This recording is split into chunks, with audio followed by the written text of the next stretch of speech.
Hola, ¿qué tal? Buenas tardes. Mi nombre es Juan Solorio Ábrego, estudiante de la Ingeniería en Desarrollo de Software.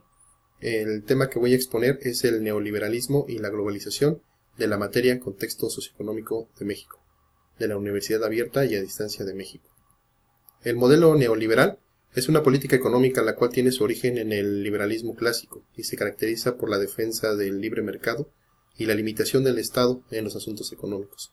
El neoliberalismo es una consecuencia del proceso de globalización y de la caída del bloque socialista en la década de los años 80.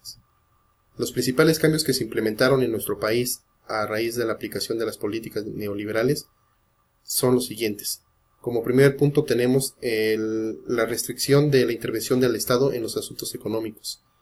También se aplicó un programa de privatización de empresas públicas, por ejemplo Telmex. Se redujo el gasto público. Se limitó la inversión en el sector social y en los subsidios del Estado. Se limitó el proteccionismo a reducir los impuestos a las importaciones y abrir las fronteras a empresas y capital extranjeros, como por ejemplo el Tratado de Libre Comercio en el año de 1994, el famoso TLC. Y también se fomentó la inversión del capital privado para el desarrollo de la industria, el campo y las comunicaciones.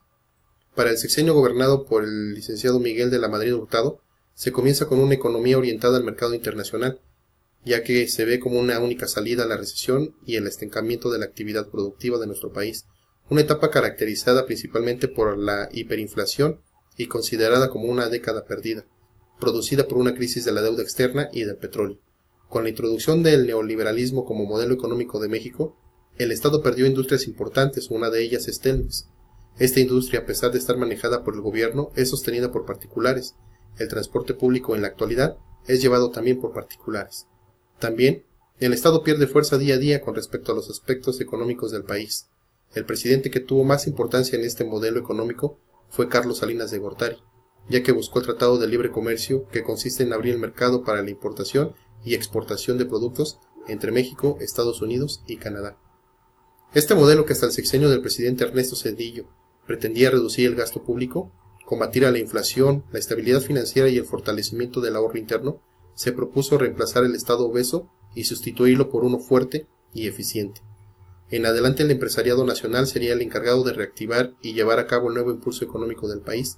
Esta reorientación consolidó la posición del gobierno para una radical apertura comercial y el establecimiento del Tratado de Integración Económica con los Estados Unidos y Canadá. Este modelo ha sido fuertemente criticado porque presenta buenas perspectivas macroeconómicas, pero es fatal a niveles microeconómicos. Se pasó de un Estado obeso a uno inoperante. Las principales características fueron la desregulación de precios, desincorporación de entidades públicas, la intervención mínima del Estado como regulador de la economía, promoviendo las inversiones y el empleo, la venta de bienes y servicios a particulares, las concesiones de la iniciativa privada, eliminación de subsidios y el adelgazamiento del aparato burocrático. Las principales ventajas fueron una mayor importación y mayor preparación, la exportación, la competencia laboral, la presencia del país en la economía mundial y una menos intervención del gobierno en la economía, así como las desventajas que se tuvieron en este modelo, fue un mayor número de desempleo, más impuestos y gastos, una enorme inflación y peores salarios. Las conclusiones de este modelo, como se puede observar y como lo había mencionado al principio, el neoliberalismo es una guerra contra los pobres. El neoliberalismo solo beneficia a los ricos y al gobierno. Lo que se puede observar en el concepto de la teoría es que el impulso económico que se puede lograr en el país no beneficia al pueblo, sino al gobierno. Económica y políticamente esta teoría es excelente, pero en países desarrollados y con gran potencial, no en México, que es un país en vías de desarrollo. La globalización económica incrementó de la internacionalización de los procesos productivos y del capital, es decir, las decisiones económicas se toman en el plano mundial. La globalización económica implica una formación de mercados globales, integración de cadenas productivas internacionales, expansión del capitalismo en todas sus formas, una internacionalización del capital, así como de las empresas y todas sus actividades productivas.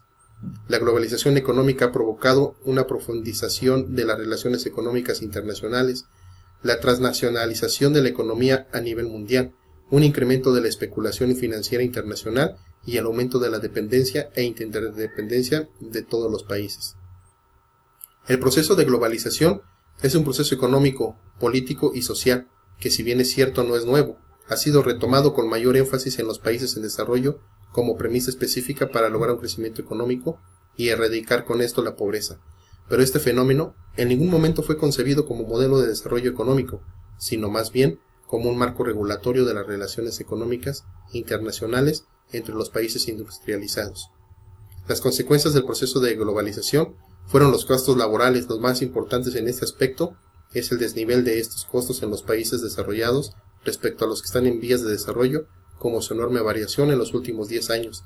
Esto se explica por la continua devaluación del dólar en los últimos 20 años, y en menor medida a razones históricas como conflictos sociales. Los costos impositivos es una diferencia relativa entre los impuestos a las ganancias de las empresas.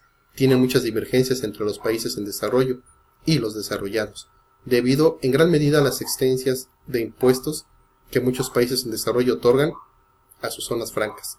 Los costos ambientales. Estos costos son originados por regulaciones encaminadas a la preservación ambiental entre los países con un grado comparable de desarrollo económico, la inclusión de fuertes medidas para disminuir la emisión de CO2 y el uso de energía figuran en casi todos los tratados de integración, aunque todavía se deja a cada país fijar el tope de estos valores.